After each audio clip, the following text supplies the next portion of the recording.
Welcome to the Jazz Piano School podcast, episode number 260. My name is Brendan Lowe, creator and founder of Jazz Piano School.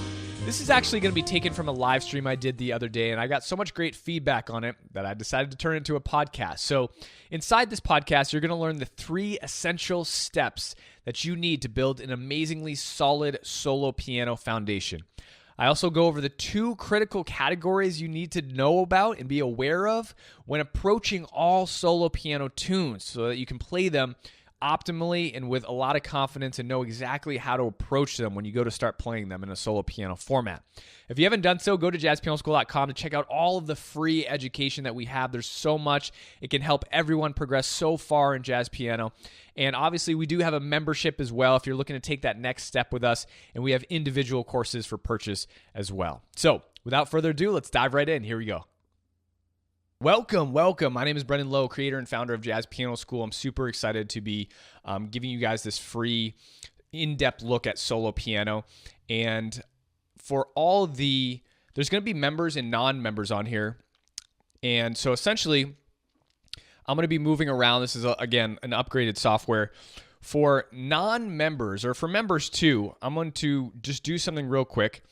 And if you go to jazzpianoschool.com, essentially all the information I'm going to be sharing in today's lesson will be from this course called the Solo Piano System. And so this course is available in our specialty courses area. And I know Trevor, you've checked this out a lot. Trevor's a longtime Lifetime Elite member. But right here is going to be the Jazz Piano School Solo Piano System. So all the information, if you are interested in getting more in-depth, all the information, all the videos that I am going to be kind of talking about today, this is going to be the course. I've just added a $100 off coupon actually for anyone that is new that wants to purchase the course after I go through that. If you're a member, you can just log in and access this course if you're a monthly member or Lifetime Elite member. So let's get started with this because I'm super excited about all this. The very first thing that I want to say about playing solo piano is I want you guys to start breaking down your approach to solo piano within 2 concepts. All right. So I have a notated, a real book chart up, Alice in Wonderland. And usually this is a medium swing tune, and this was made famous a lot by Bill Evans.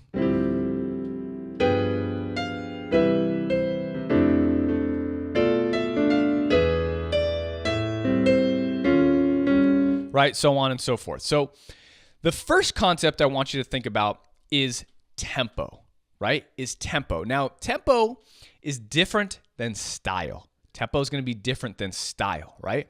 So stylistically, what type of piece is this? Well, it's just basically a 3/4 tune, right? So that's going to be the style. And a lot of times meter changes can affect the style. So when I'm playing in 3/4, that's going to be a lot different than me playing in 4/4, right? So that's going to be my style. I need to be thinking about 3/4. Don't worry, we're going to get into all these harmonizations I'm using in just a second here. Right? So on and so forth. So that's going to be my first thing. But what tempo is it, right? Well, if you see there in the little upper left-hand corner, it says medium. So it's going to be a medium swing tune. Now, as far as tempo goes, you're going to have ballads. I want you to categorize this into essentially two tempos, really. It can break down further, but just to start, 2 tempos. You're going to have ballads, and you're going to have medium, and everything above that. So medium really starts out at about 90. So, if you're playing, again, this a little bit slower, 1, 2, 3, 2, 2. That sounds about 90.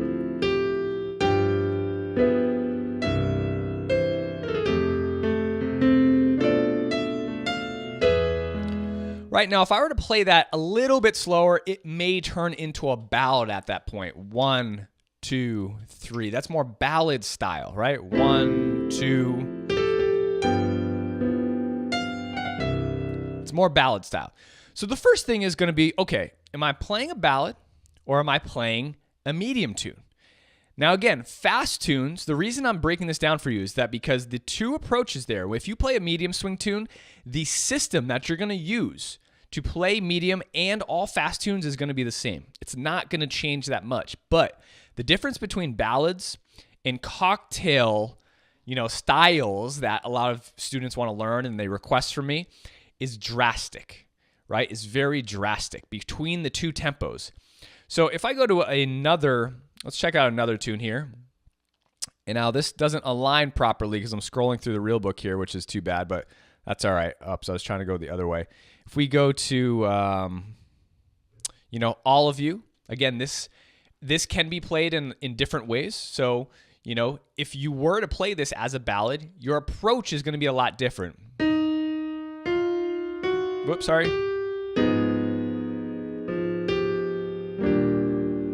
Right, you don't have to think about as many things.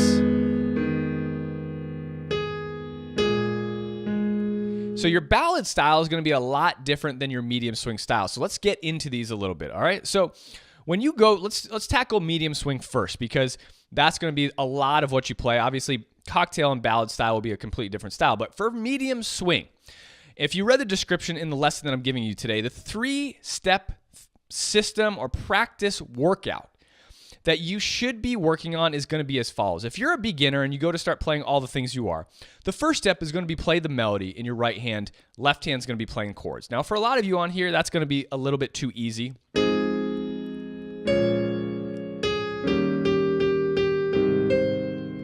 Right? Very, very simple. So I've been getting to use this word in a lot of my education these days called elevate. Elevate. How do we bump this up to the next level of playing, right? How do we make this better? How do we elevate to the next level of playing? Because there's many different levels in jazz piano, right? How do we elevate this? The way that we elevate this to the next level is going to be with this simple step. All right, so this is the first step. If you're a brand new beginner, that's what you're going to want to do. This is going to be the second step. Second step is to put the shells. Now, the shells of chords are going to be the 3 and 7. So I'm playing an F minor 7 chord here. The 3rd and the 7 is going to be A flat and E flat. All right, you see that? A flat, E flat, 3 and 7, 7 and 3. Those are the shells of every chord. So to elevate your solo piano performance immediately, right, is you want to take the shells, you want to place them below the melody on the downbeat of every single chord. For example, what I'm going to do now is all I'm going to play in my left hand is bass notes, and I'm going to take the melody, the bass note, and I'm going to place the shells in my right hand now. Okay, just like this. Now I've removed the 5. I'm no longer playing the 5. So right now, I've just harmonized the first note and chord to All the Things You Are. And I would go to the next chord and do the same thing. So here's my melody. As you can see, that D flat, B flat here. I'm going to place the shells of that chord, D flat and A flat, to below my melody. Now, if the melody is a shell note, for example, in this E flat 7, right, the melody is a G here, so that is a shell. And by the way, the other two are shells too. I just didn't want to get too much into it yet. But this is so the F minor 7 is a shell note. This is a shell. This is the 3rd. This is a 3rd. This is a 3rd as well. So what we can do when the melody is a shell note is that we can either double the shells underneath, or we can just play the one that we need. So for example, this D flat is the only one we need, because if I put a G down here, I'd be doubling that 3rd on top. We don't need to double, but it can be a filler to increase the texture of the sound, all right? Now, if the melody is a non-shell note, right? Actually, it's so funny, in All the Things You Are, all the melody there are all shell notes. Let me see if I can find another one. So for example, in Alone Together, I know a little bit of the melody is cut off, but that is a shell note too. Well, lots of melodies are shell notes. Well, let's say, when you go on to the second measure there, all you're going to do is play the melody and place the shells of the chord underneath. Now, in this case, you have a minor 7 flat 5. So I'm not just placing G and D, I'm placing the B flat underneath as well. So here's how it sounds, right? I'm going to go up to the shell note, place my other shell, the C, underneath, play that melody, the D. I'm going to play all my shell notes underneath the E, because the E is the melody. All right, let's see if I can find another example for you guys here. The old real book is so funny because all the pages are like scanned in at different different times. Now remember, Anthropology is a medium swing tune. We're checking out just slow tunes right now, ballads and things like that. As time goes by, you can't see that too bad. Autumn in New York. Okay, so here, this A is the 9 of the G minor 7. So what would you do? And if you're at a piano, I highly encourage you to go through this process with me right now, working on the tunes, if you do have your piano in front of you, right? So pluck out the 9, play the bass note in your left hand, and then place the remaining shells of that chord underneath the melody note, okay? So here, B flat and F. Now, obviously, in this particular instance, there's 4 eighth notes in a row. So what am I going to do to catch the melody and harmonize is I'm going to play that first chord, but then I'm going to move down the melody. And then I'm going to harmonize. So usually when we're harmonizing during solo piano, it's just on the downbeats of chords. When the melody is moving fast like that, or you have a string of melodic notes, you can't harmonize all those notes. It's just impossible. Now, there are devices to do that, right? But that's more of a harmonization trick. I don't want to say trick, but very particular strategy, like arranging strategy. You know, and that's a whole nother thing. It's a very small niche, obviously. It's a very tactical thing. I'm just talking in general. When you play tunes, I'm going to harmonize on that first downbeat. I'm going to move down my melody and then harmonize again on my next chord. Now, as you can see here, the C natural is the 3rd of our A minor 7, so it's already a shell note. So all I have to do is place my other shell below that. Now, if you guys are following with me right now on this step, and you're with me, just give me a little response in the comments. Just say, yes, I understand you. I get what you're saying, right? And trust me, I understand a lot of you are probably still more advanced than this. You're still probably, chomping at the bit to get more stuff. Don't worry, I'm going to get there, okay? We have a lot of time still. So essentially, this is going to be step 2. Now, what kinds of things? I love teaching students how to learn. It's one of the philosophies that I'm so passionate about, because so many times teachers will coddle students. And that, yes, Randall, I am peddling. And, coddling is okay, but teaching you things, and giving you things that isn't going to help you in the long run. I'm all about the long run performance, the long run results, because a lot of stuff I could give you right now would give you instant gratification, which I call the ice cream effect. It makes you feel good in the moment. You feel like you're playing jazz, you're creating the sound, but guess what? When you go and try and do it on your own, you really don't learn or understand the concepts that you need to actually perform this amazing craft on your own. And that's what I'm all about. I want to teach you how to fish. I don't want to just give you the fish. And that's my main philosophy. That's what a lot of other websites do. They'll give you transcriptions. They'll show you like, okay, this is how you do it. You follow the transcriptions. I could give you transcriptions of my own playing, I could just transcribe everything I play, give it to you. You could play that, but you're not really learning, right? So what we're doing here is you need to ask yourself, what are the issues that I'm currently facing, right? What don't I know how to do? So if you have not understood certain concepts in this lesson so far, those are going to be flags to let you know that's what you need to work on, right? It's very simple, but it's very meaningful at the same time. So if you don't know how to play all your shells in all keys through chords, you will not be able to perform this step. I'll say that again. If you don't know all your shells in all the keys for all your chords, you're not going to be able to perform the step. Now, playing Autumn in New York, like this with my root position chords, right, and my melody on top.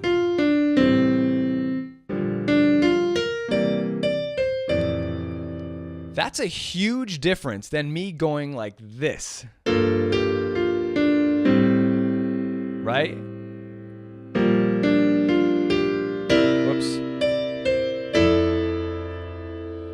That already, in elevation of sound and pro performance, is a drastic elevation in skill level and sound and performance, and what I'm assuming all of you are trying to strive for and achieve, right? Now, it's just an equation. In order to be able to do that quickly on the spot, you need to know all your shells in all keys in all different ways. So, for example, this is an exercise. If you're at that level, this is what you might need to work on. And again, this is all in the solo piano system inside of Jazz Piano School. I need to practice all my shells in my right hand in the different ways that they can be presented. So I need to practice 3 on the bottom and 7 on the bottom. And I would need to go through all the keys, work on that.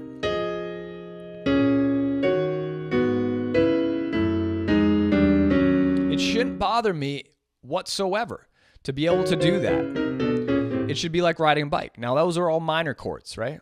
I would also need to work on my dominant chord. So here's an example of 7 on the bottom now and 3 on the top.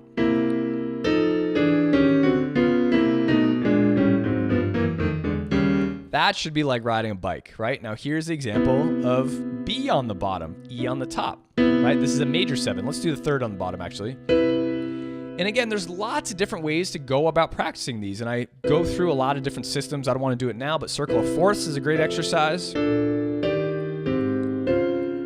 Right? You just go through all your circle of fourths, so on and so forth. You can do whole steps. Right? So I'm going up major whole steps. So C major 7, D major 7, E major 7, G flat major 7, right? So is this a lot? Which I hear students say a lot too. Yes, it's a lot, right? And it takes a lot of work to get good at any craft, but these are the things you need to do. As long as you know what you need to do and in what order, you can set out and make a goal for yourself because you have the map. You just got to put one foot in front of the other and do the work. That's it. You know, the problem exists when students like yourself don't know what to do, or you're learning things out of order, which essentially sets you back because you think you're in a different spot than you are, and you're kind of lost because you've learned one thing here, you've learned one thing here, and by the time you know it, you think you're trying to piece together all these puzzles, right? So let's continue. That's what's going to be required to get to step 2, obviously, and that's going to make a drastic difference. Now, step 3, okay, is going to be the splitting of shells. The splitting of shells. All right, so for example, let's stick with Autumn Leaves. This is good. Well, let's check out a different tune, maybe. Let's see what lines up here. Maybe I will go back to Autumn Leaves. Why don't we stick with that? We're already working on that. I'm going to fix this music thing so that lines up better with this little window. I can't really adjust it on the fly. Let me see here. All right. So step number 3 is going to be to split the shells between your hands. Split the shells between your hands. So we've gotten to step 2. You know all your shells in all the keys. It's like riding a bike. You can place them under the melody. In a very simple manner, right? And it's very easy for you. Now, the problem with this is that I want to let you know your right hand is a very important thing because in the future, as you start to elevate and move up the ranks, the levels of your playing, you're going to need more fingers from your right hand to do certain things like A, add the 5th in. So I'm adding the 5 in here, or B, add extensions in.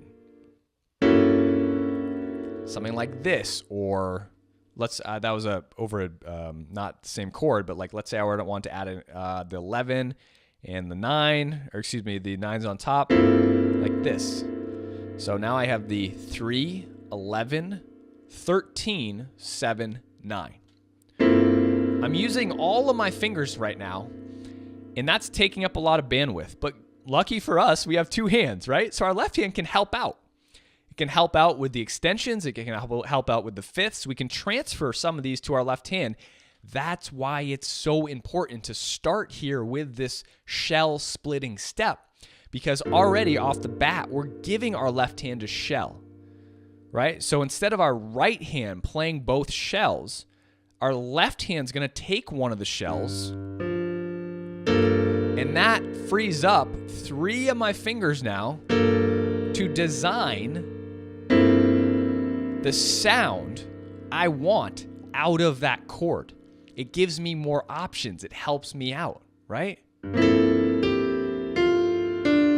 Now here, because I'm only harmonizing one shell under, guess what I can do? I can have my left hand take that shell, and my right hand is free to add in colors however I want. Now, I don't have much room between my left hand and my right hand.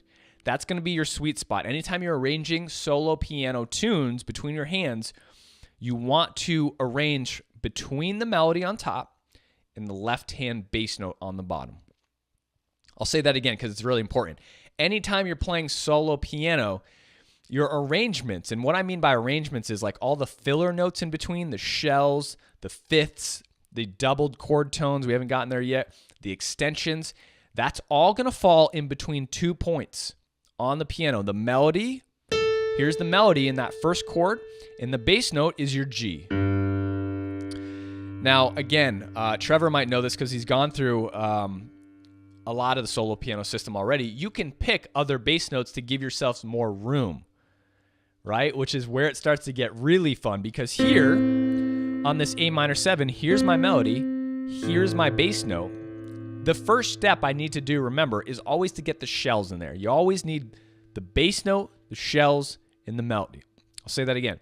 You always need the bass note, the shells, and the melody, because the bass note is going to be the support. The melody is the hero, of course, on top, right, singing out. And the shells are what dictate the chord, or they literally produce the sound of the written chord the composer has put on there, right? So we got our melody, we got our bass note, here's our shells. If I choose a bass note down here, for example, I don't know if this is off the camera. Oh, you can oh, it's not. It's right on the cusp. Look at that, perfect. If I choose a bass note down here, guess what happens? I have all of this room now to work with right here. Okay, see that? And for example, this high D, my keyboard was sticking. This high D over the C7, right? If I choose this bass note, this excuse me, this bass note doesn't really work because it's not really a bass note, but I could choose this bass note here, or I can choose this bass note here. So obviously you have different options for your bass note. Depending upon your bass note, your strategy for playing is going to change as well. Now, again, I'm getting ahead of myself, but let me just go back to what I'm saying is that, but depending upon where your bass note is, it's going to give you more or less options to fill. So back to my A minor example. If my left hand takes the 7 here, here's my melody. I can only play really the 9 because I don't want to overlap my hands like this. You know, it gets a little crowded. Excuse me one sec, just got to get some water.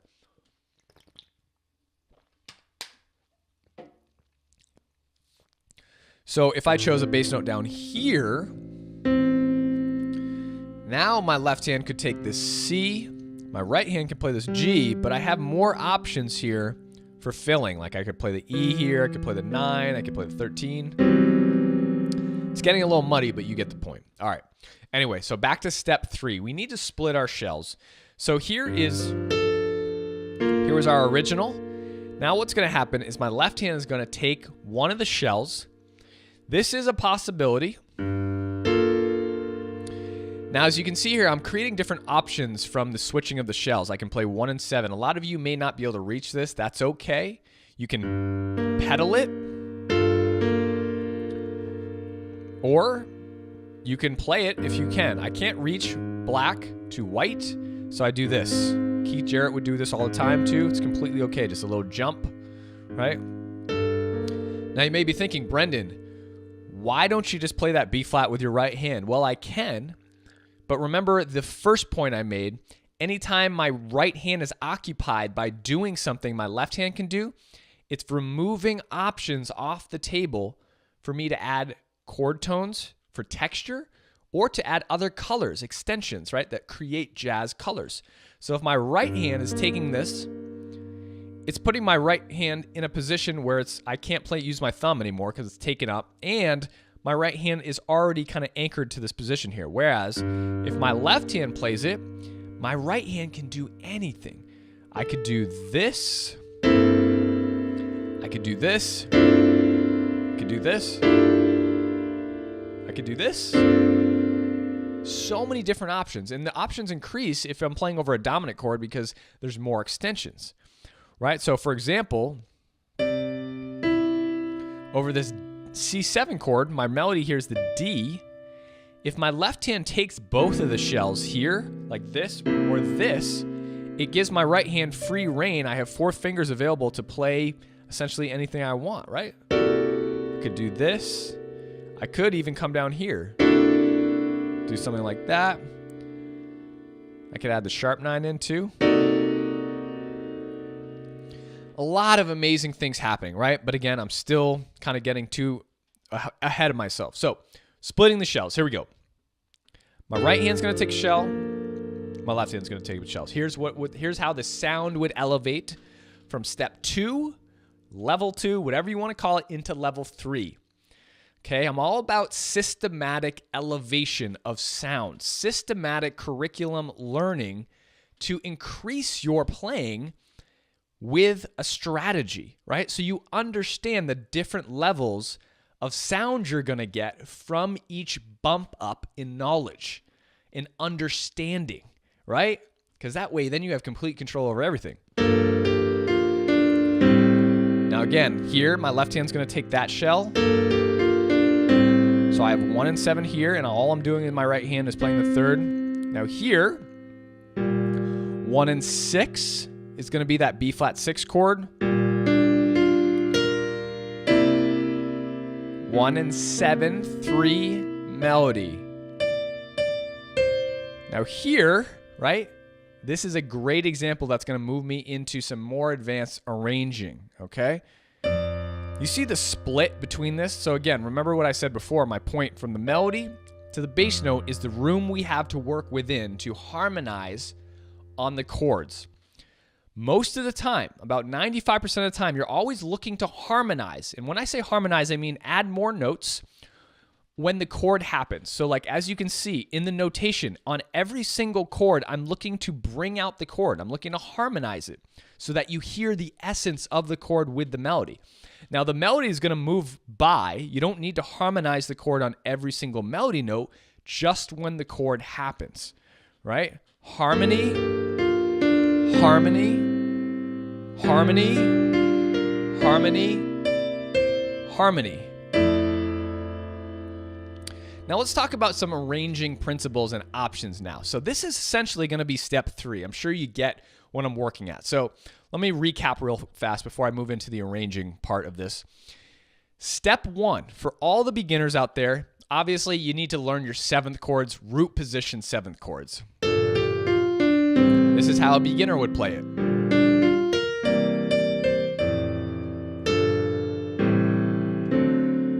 So on and so forth. Left hand root position, right hand melody. The next step, the next bump up, the next level up for all the gamers out there or anyone who likes getting awards, trophies, levels, right? The next level up for playing is going to be this. Right hand plays the melody, left hand plays the bass note. Now the shells of the chord, instead of all being in your left hand, are going to be under your right hand.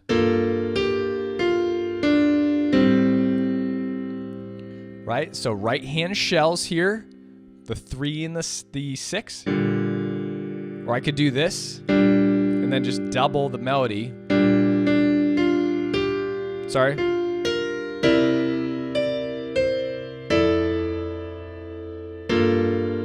You hear how the sound is already morphing into a better sounding thing. It already sounds more like jazz, right? More like a professional player. Step 3 is splitting the shells. So now I have 1 and 7. And if you guys have questions, feel free to put them in the chat.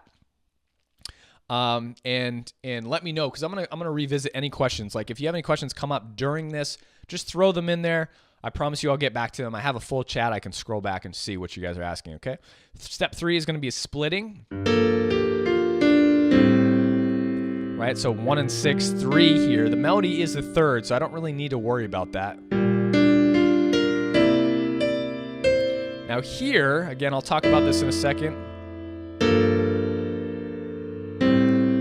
Now when there's no melody, this is something good to learn. At step 3, I'm on step 3, I'm splitting the shells between both hands, 1 shell in each hand. Again, the shell is 3 and 7. The shells are 3 and 7 of every chord. When there's no melody, I can just play bass and shells. Again, they're split.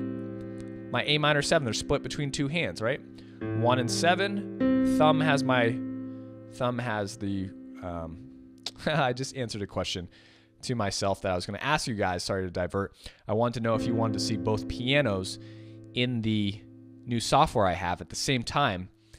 And I just realized that the benefit of seeing both pianos is that I thought, oh, well, they just need to see the notes. They don't really need to see my hands.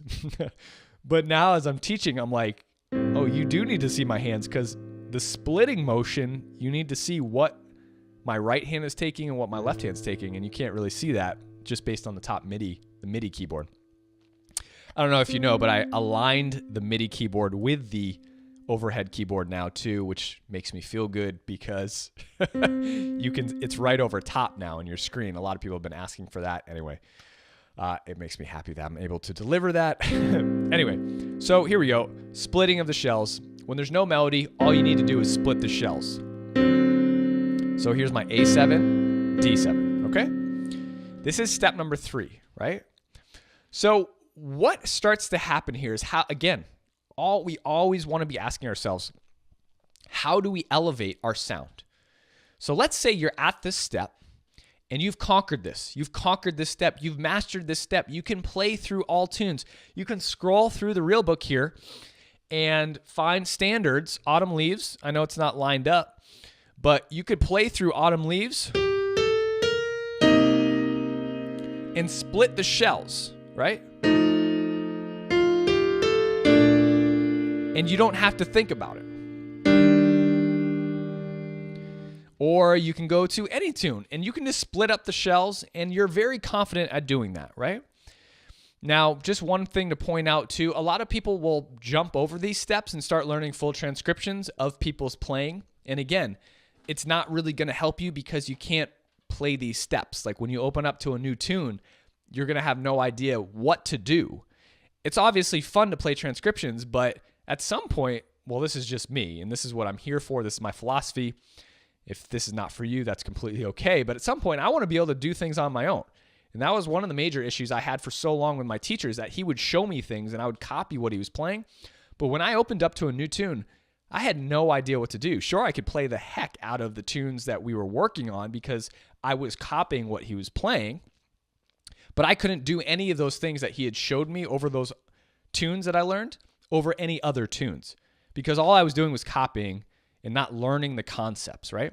So by learning these 3 steps, you're really going to be able to have full, complete control over your solo piano playing. You're going to be able to develop a sound over any tune and unlock all the doors that you want through freedom of playing jazz. Like, this is what's so great about playing jazz. You can start to do it on your own however you want. Now let's start to add some arranging techniques in here. So by arranging things,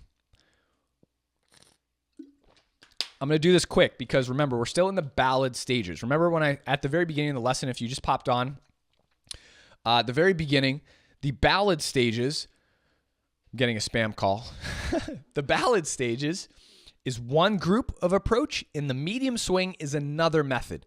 So this kind of stuff you can't do over medium swing tunes. You can kinda, but the system's going to change because of the tempo, right? So due to the tempo, you're going to place things in 2 categories. Ballads is going to take more of this style approach. Medium swing is going to take a different systematic approach. Okay?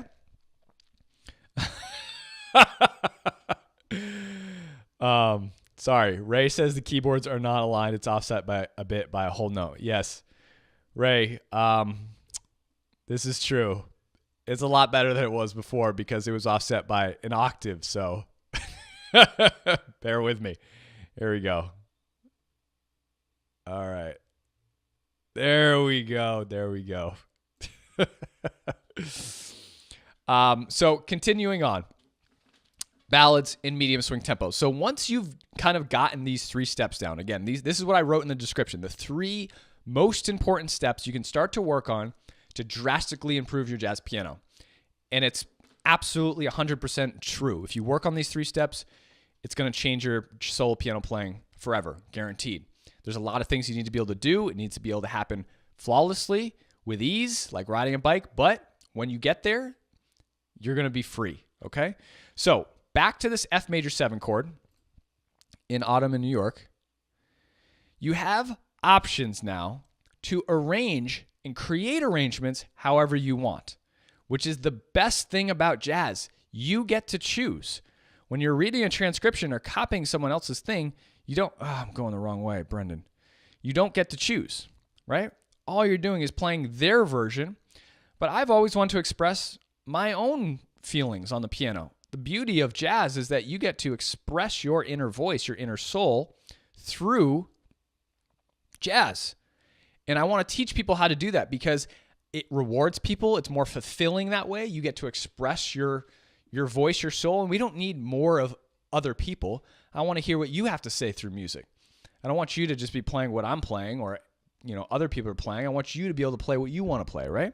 So let's talk about the options we have now.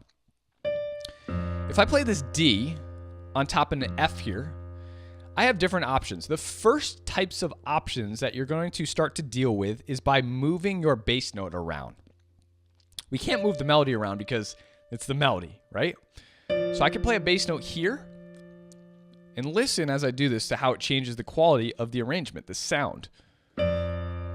I can play a bass note here, or I can play a bass note here. This is off the MIDI keyboard and the camera, but you can see the notation there. Right? So all of those are going to be different sounds, different textures. So if I arrange something with this bass note using my 3-step process, I'm going to use step number 3. I'm going to have 1, 7, 3, and melody up here. Now, what is that? What type of texture is that? It's a very simple, pretty, kind of floaty, dreamy sound because of the register of the bass note. Right? It's very just light and feathery. Okay? Now let's go down here. I'm going to use this bass note. This is more of a medium body. I was about to describe wine. I'm getting into wine a lot. I want to become a sommelier, actually, not for any purpose, but just because I love wine. So I was going to say this is more of a medium-bodied F bass note you can choose, right? So this is a light body. This is more like a Pinot Noir, It's just like a medium body. I guess Pinots can be medium-ish, but this is more like a in between there. And then you got your cabs down here, right? All right, sorry, I'm cracking myself up. So with this bass note here, it's going to give more of a thicker, kind of fuller texture. Listen to this versus this. Huge difference, drastic. Now this is my selection over the F major 7 in this chord. I have the option to do this, and all I'm doing is changing the bass note right now. That's it. That's all I'm doing. And it can already start to create and open doors for your playing personally based on this simple option. So just with the addition of this one simple option, you can already start to create your own arrangements. You don't have to play other people's arrangements, right? Just with this one option. It's amazing. Now I can move down here to the very bottom where the cabs are, right? Now because of the placement of this bass note, and obviously you can see there it's the lowest bass note on the piano. The notation is reading F0. That means it's the first F on the piano. I can't harmonize any shells down here. It's too low. That's going to be too muddy. So the strategy is going to change. It's going to alter slightly. What I need to do, if I want to use that bass note, I need to play the bass note and then jump my left hand up 2 shells. Because this area is going to be prime for shells, this real estate right here on the piano. This area down here, it's too muddy. It's too low. The resonance down there won't. So you want to shoot for playing shells in this area of the piano right here. Again, here's C3, right? So anything around C2 down to F1, anything between here is going to be your perfect prime real estate. You can write this down too. Between F1 and C3 is going to be where you want to place your shells for the most part. They can move up here. That's getting a little high though. Now, if you're comping for yourself solo-wise, That's fine. That's a fine thing to do to place your voicings here. But anything, again, getting up here is a little, it's going to sound too thinny, tinny, tinkery, child piano. Anyway, all right. So let me go through the 3 options. Here are the 3 options again. Listen closely. Gorgeous, beautiful. Medium, very well balanced, a nice spread. If you can't reach this, you can do it with your right hand. Right, so my right hand's playing this, my left hand's just playing the bass note. And then finally, full, thick, lush. So you have 3 options now just for this one chord. This one chord, this is giving you multiple arranging options for your tunes now, right? To go through, this can be done on every single chord, right? So instead of playing this G here, I could do this. I could do this. Like, listen to how the tech, instead of this is medium, this is thick, solid, majestic. Right? You hear how those low end bass notes are so rich and bold, right? This is medium, right? Very elegant, pretty. This is light here. Now again, some examples based on the melody, obviously in this situation, it doesn't really work to play these bass notes because here, look at the distance between the melody and the bass note. It's too small. You can't get your 7th in there, right? You don't want your 7th to be above the melody, and you want it to be above the bass note. So what do you have to do? You can't use that bass note. But in some instances, you will be able to just completely condense your arranging things, all right? Now, I'm going to go just a step further quickly with the addition of chord tones and extensions, all right? And move into more advanced things, and then I'm going to get into medium swings tunes before I end, all right? So with this arranging technique, we have our bass note options now. Let's say the first step really is to choose your bass note. Where do you want your bass note to be? Let's say I choose this one. I have my melody, I have my bass note, and I have my shells, right? So at this point, you can start to fill. You can start to fill. Now the space you want to fill is going to be essentially above the left hand and below the melody. Now, when I say left hand, hold on one sec.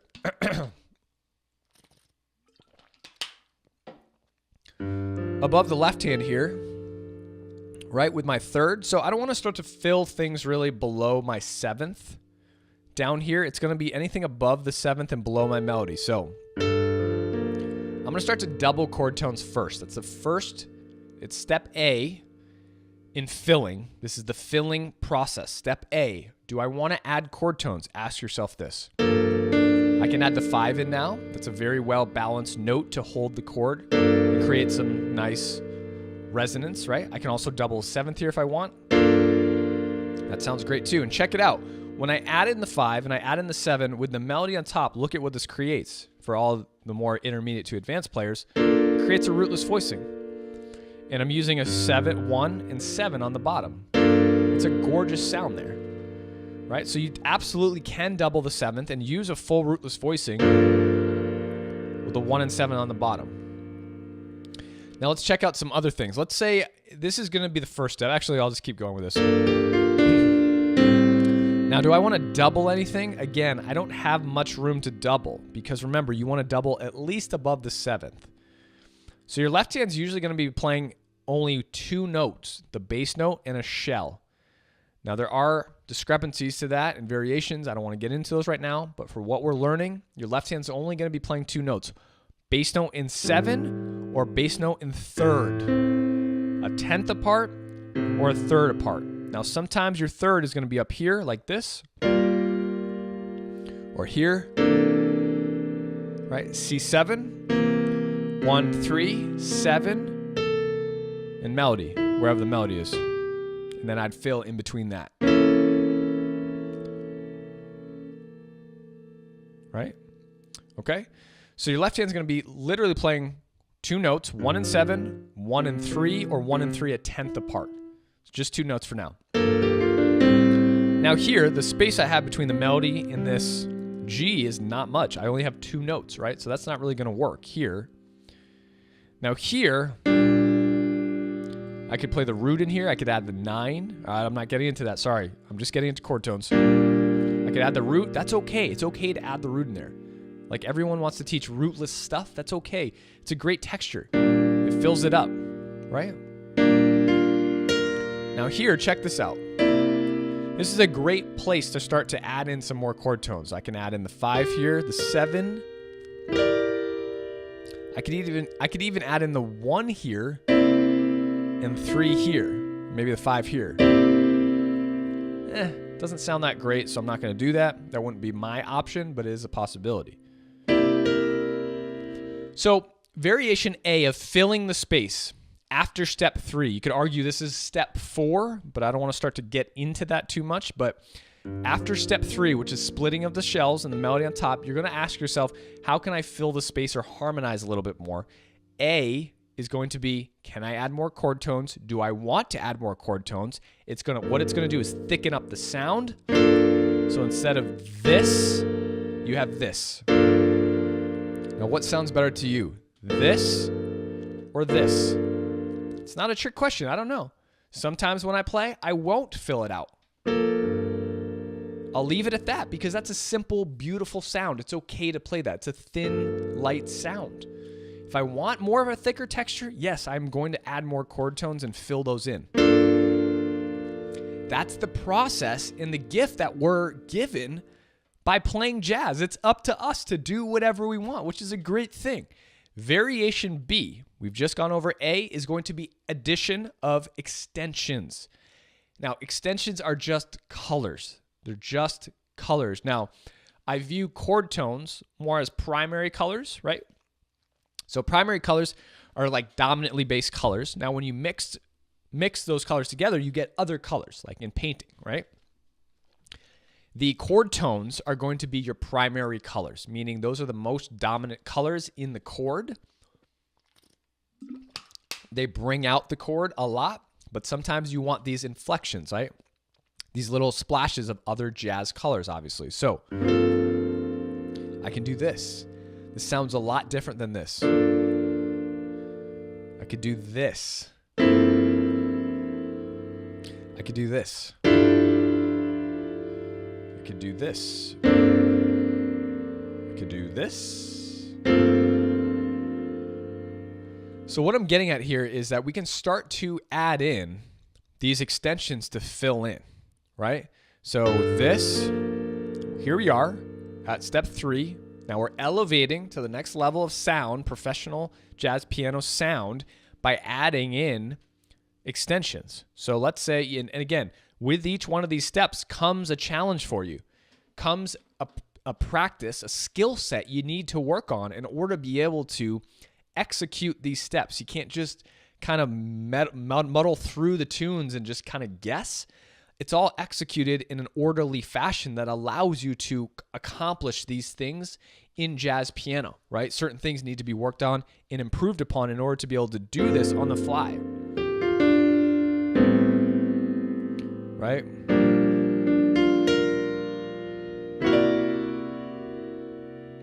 So here we are. I'm going to choose a 13 and 11. That's a gorgeous voicing that I just created because I wanted to add in the 11.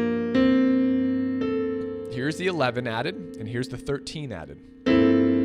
Now, I know my extensions like the back of my hand because I've worked on that and I've practiced them. And there's systematic ways to go about doing this found inside of Jazz Piano School, right? If you want to go to any of the courses, the mini courses, extensions, any voicing courses, the voicing playbook, all of those will tell you how to work on extensions. So you can learn them and you can accomplish this step, right? So now I've added the 11 and the 13. That sounds great. Let's switch it up. Let's choose something else. I'm going to take the 11 out. Let's just see what the 13 alone sounds like. Now remember, the 9 is on top already. 9 is the melody note. So you're getting a color out of the 9, which is really cool. Now, one of the voicings I did do was I added the 9 in down here. So instead of playing the 3rd with my thumb, I actually moved my thumb down to the 9 and then took over with my 2nd finger. Now I can have my fourth finger take the 13, and that's going to create a different sound. So you can switch your fingers up, right, to give your right hand more options for colors and chord tones. So I have the 13 in here. Let's combine variation A, which remember is chord tones, and variation B, which is extensions, because you can absolutely combine those two steps. Let's say I want to add in the 5 with the 13. That's going to give me a different sound. Right, so this, the 13 alone, is different, a different sound than me just adding the 5 in. Right?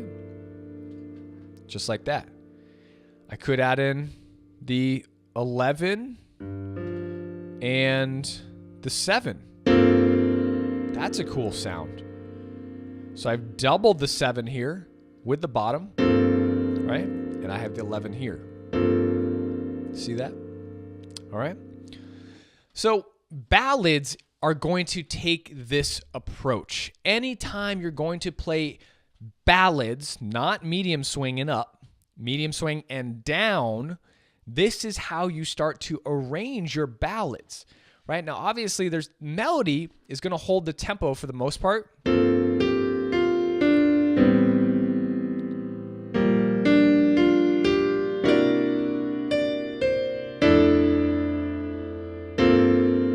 When there's no melody, it's up to me to choose what I want. I can do anything I want.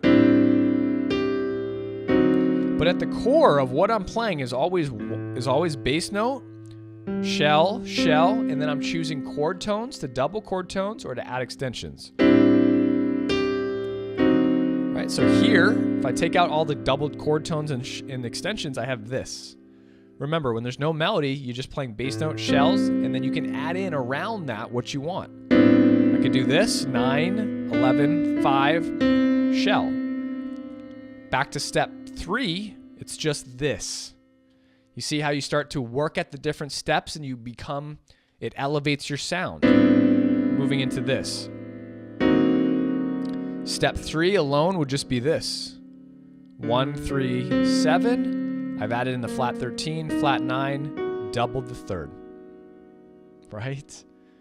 Now, obviously, like I'm saying, the execution of this is a lot of work, but this is what allows you to do when you work on this. Okay? Anyway, let's move into medium swing tunes, but that's how ballad work. And I haven't even gone into styles yet, right? Because styles could be this.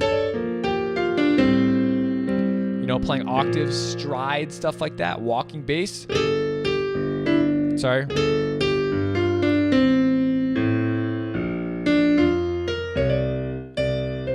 But that's not really how ballads are played. Ballads are played more in a lush style, a lush kind of harmonization style that allows you to kind of get that, I don't like to use this word, but the cocktail feel, right?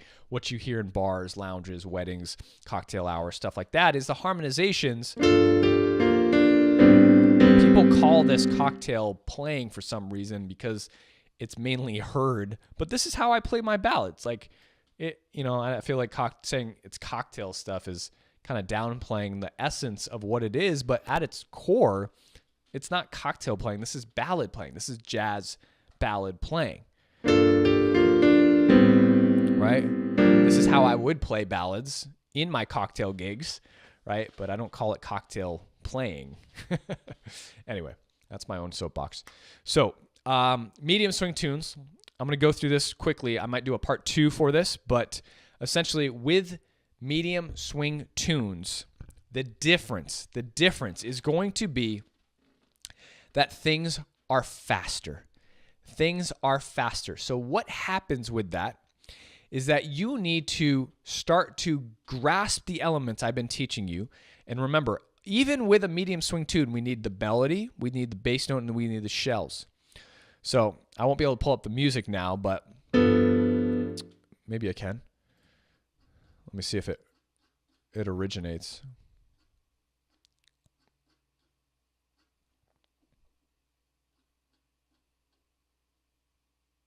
Oh, now it's frozen. All right. No, I guess I won't be able to do that. Anyway, the medium swing tune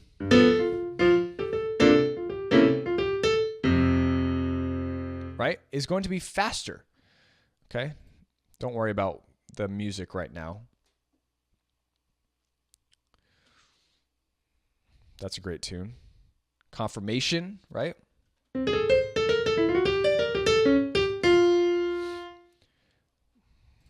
Here, I'll do this for you guys real quick so you can see it. You don't need to see the title. There you go. Confirmation can be a medium swing tune. So how do we capture those elements? How do we capture the melody with the chords, but with a fast tempo? Everything has to be done in a faster way, and it's going to be a lot different. We're not choosing as many different things. We don't have as many options. So again, the main things that you want to do right now real quick is that you want to get your melody in there. You want to get your bass note in there. You want to get your shells in there. So one of the things that's going to really start to elevate in faster tunes is the support from your left hand. Your left hand really has to get better and more skilled at supporting your right hand because it really needs to do a lot. Your melody is going to be moving around a lot, right? Obviously, you can see in confirmation, there's no gaps. It just keeps going. Right? That's a lot to play with your right hand. I can't really use my other right hand fingers to harmonize. So what has to happen, because my right hand's busy now, it's occupied, it's out of the picture. Your left hand has to be the main supporter. It has to grab the bass notes and play the shells at the same time. How does it do that? First strategy is to play 1-7 and then jump up to a shell. Okay, that's going to be one of the easier ways. I don't particularly like this option, but it is a good option for beginners. The best option really is to play bass note and jump up to your shells with both hands. This is going to really bring out the chord better because you're playing the shells together with the sound of the bass note. Right? Now here, because of the flat 5, you would jump up to this. Right? And again, here you could use 1, 3, and 7 if you want, which is an option. So your left hand is doing much more work, and because of that, it's going to require much more practice. You have to practice jumping with your left hand from bass note to shells, or playing 1, 3, 7 if it's up high enough. Right? This is a little low for an F major 7 for 1, 3, 7, but that A7 in the music right there is a perfect spot where I could use 1, 3, 7. Right? So I would do this. Oh, sorry. So I'm jumping from bass note to the shells of the minor 7 flat 5 chord, 7, 3, flat 5 to 1, 3, and 7. So the work that comes into playing medium to fast swing tunes comes now and changes to your left hand. Your left hand is what needs to be worked on in order to get those tunes. I'm not even talking about improvising. Remember, there's so many different categories in jazz piano. Improvising a whole nother ballgame. This is just playing medium swing tunes in a solo piano style. And I call this broken stride because you could go...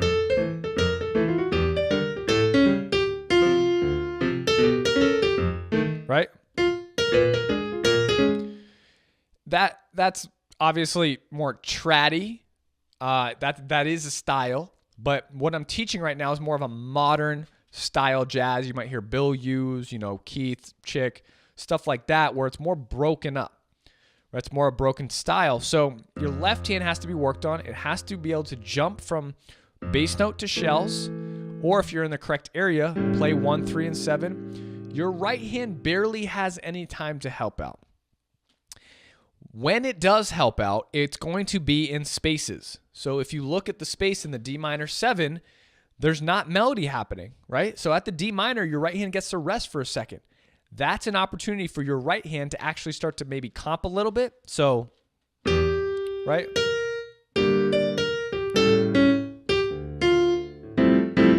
It might come down and comp. Now, obviously, you can harmonize, and you should look for spots where you can use your right hand to harmonize. Like for here, I'm using my right hand thumb, left hand 7, 1 here. And you can harmonize that way. But again, I really am trying to teach you the difference. I'm trying to teach you how to learn. I'm trying to teach you about the difference, about the approach, so that you have an understanding of what needs to happen, how your focus needs to change between the two different solo piano formats that we've grouped these tunes into, ballad and medium swing. Now, if I were to play this even slower, right? So I said about 90 BPM is really kind of the slowest. That's where the split is going to be, right? 80 and down gets more of a ballad style. So even at 90, if I were to pull my tempo out here, let me see real quick. 1, 2, 3, 4, right? So that's about, I mean, even at A.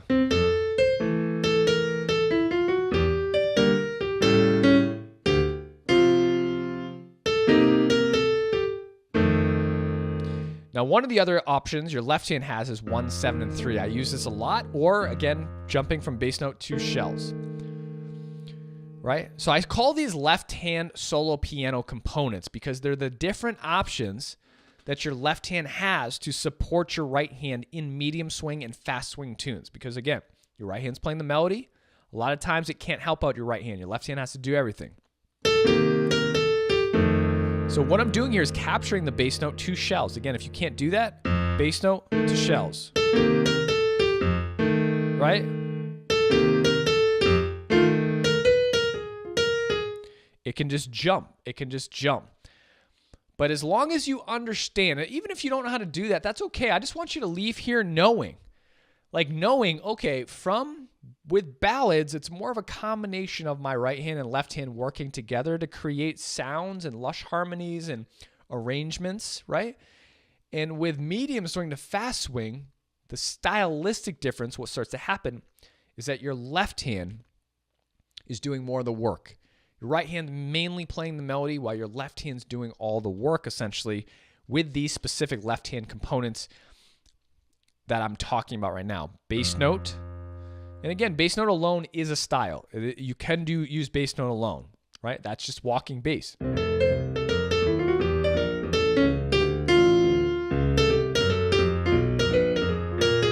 Right? That's a style right there. And if you want to learn how to do that too, but you could just use bass notes by themselves.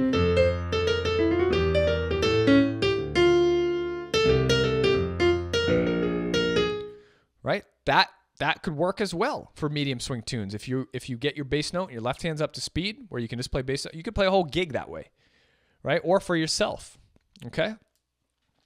So when you break it up, the other left-hand solo piano components before I let you go are going to be 1 and 7 to 3, like I was kind of talking about. 1, 7, and 3 together or split. You can use full 1, 7, 1, 3, and 7. It just can't be that low. This is a way to capture. Remember, your goal with your left hand is to capture the bass note and shells. That's really your goal. That's why I'm telling you about these strategies to do that. So these strategies allow you to accomplish that goal, because without the bass note and shells, you don't get the essence of the chord quality while you're playing jazz. That's why this is so important. So 1, 3, and 7 is a way to capture the bass note and shells. Bass note to full chord is a way to do that. So I could go, just play a full 6 chord. Now, obviously on a faster tune, when there's 2 chords per bar, I can't jump up quickly. That would be more of a stride thing. I would probably do over the D minor. Sorry.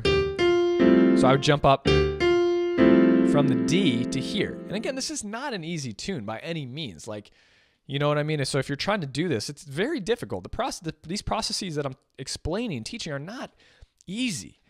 But as long as you know what you need to work on, that's really what makes me happy and will help you develop progress. Because the biggest struggle I had in learning jazz throughout my entire career that really didn't help me at all was not knowing what to practice or getting direction from my teachers. I should say lack of direction from my teachers, YouTube videos, things like that, resources, books.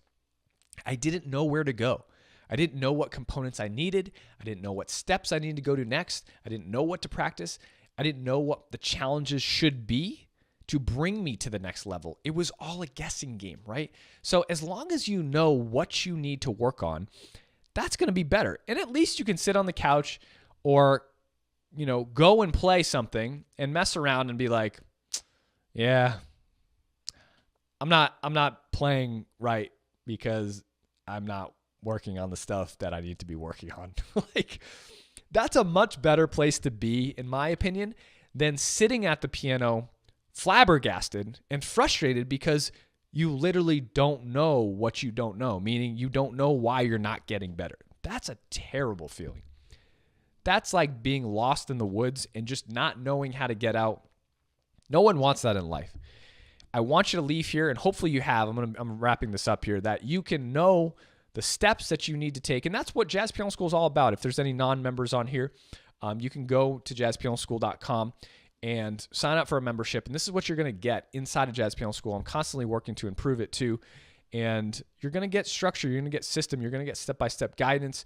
And you're going to get direction. And at least like, okay, I'm not working on these things, thus I'm not getting better, but I know I need to do this. And if you do apply yourself and you do have discipline to work on these things, you will get better, right?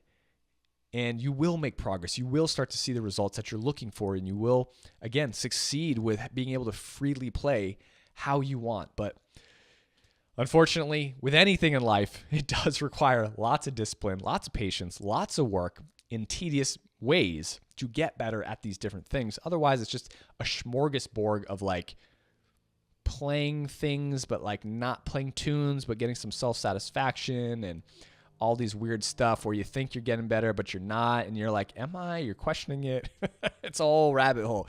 And the reason I know this is because I've been there. Like, this was my whole journey. This is the exact reason I started Jazz Piano School. I see this type of education still to this day.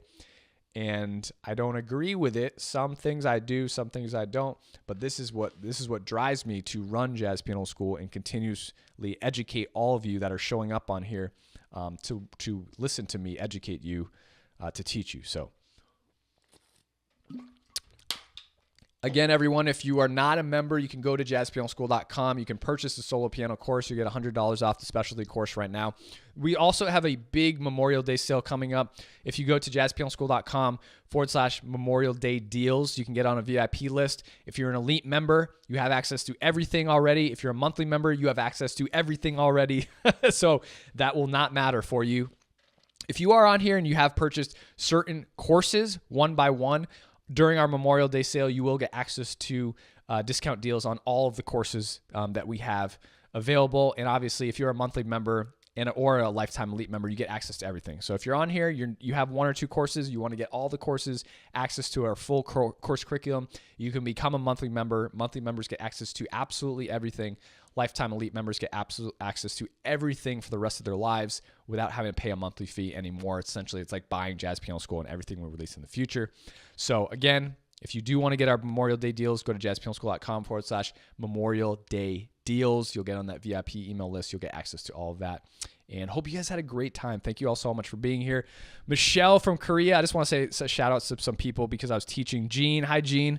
A lot of these are members I do know and have come across. Tom, thanks so much for showing up. Ian, thanks so much. I don't know, Ian, if you know, my dad is Canadian, so I'm half Canadian. So I'm in the process of getting my citizenship now because I'm owed it because my dad is Canadian. So essentially, I am able to get that. So that's going to be fun. I can get a passport and go to Canada. I can go to Canada either way, but I'm so glad that you are able to do that. Marcus, Hugo, Ray, thanks so much. Yeah, Ray's been around for a long time. Thank you for all your support, Ray. A lot of amazing comments that you've posted are really inspiring and helpful for me. Anytime you guys show me support, it makes me feel very happy. So I appreciate that. Lessons with Aaron. Thanks, Aaron. Excuse me. Debbie from Virginia. That's awesome. Christopher, awesome. Randall, DL Reed, I've seen you a lot. Thanks so much for being here, DL Reed. Harold, obviously, I've seen you a lot too. Thanks so much for being here. Doug, Vanessa Roach, cool. I've seen you. Let me see. Awesome. Marcus, great. Hugo, awesome. So hopefully, again, if you do want to rewatch this will be on YouTube. YouTube records these, I'm assuming, hopefully, because it's a stream, so you'll be able to watch this. It looks like my software held up pretty well. Hopefully it wasn't too laggy for you guys. Was it lagging at all? Did you guys have any lag on your side, like choppiness? Again, I'm not even streaming through wireless right now. I'm streaming through a hard-wired connection, so I want to try and make it as good as possible, but hopefully it went pretty smoothly for you guys. And yeah, so members, actually for all the members on here, again, I will be on doing a live stream tomorrow. Oh, he's saying, have you considered rock piano school? No, Ray, I haven't. No, I have not. I think I'm going to stay with jazz because jazz is enough already. But for all the members out there, I will be doing a live stream at the same time, 12 p.m. tomorrow. And we'll be doing 2 live streams consistently a month, with more to come too. And I'm working at filling in different accountability things if you got my email, but practice sessions where you can show up with Sterling, myself, or Trent, maybe Bijan, and practice with us, practice ideas with us. So this was all an education lesson. But if you want to practice with us and work on things, I think I'm going to start to implement practice live streams. So you can practice along with us and start to get better at certain aspects. So I will see you guys soon. I'm going to be doing I think a couple live streams a week now for a little while. So I know I'll see all of you soon. Thanks so much, and take care. All right, well, I hope you guys enjoyed that episode. Don't forget to go to jazzpianoschool.com to check out all of our free, amazing education, all of the free podcast blogs. We do have a membership if you're looking to take a next step forward with us, get access to over 1,000 different jazz piano videos, playbooks, mini courses, a main course curriculum, success path, and so much more. If you have any questions, feel free to email us at support@jazzpianoschool.com. I hope you have a wonderful day, and as always, happy practicing.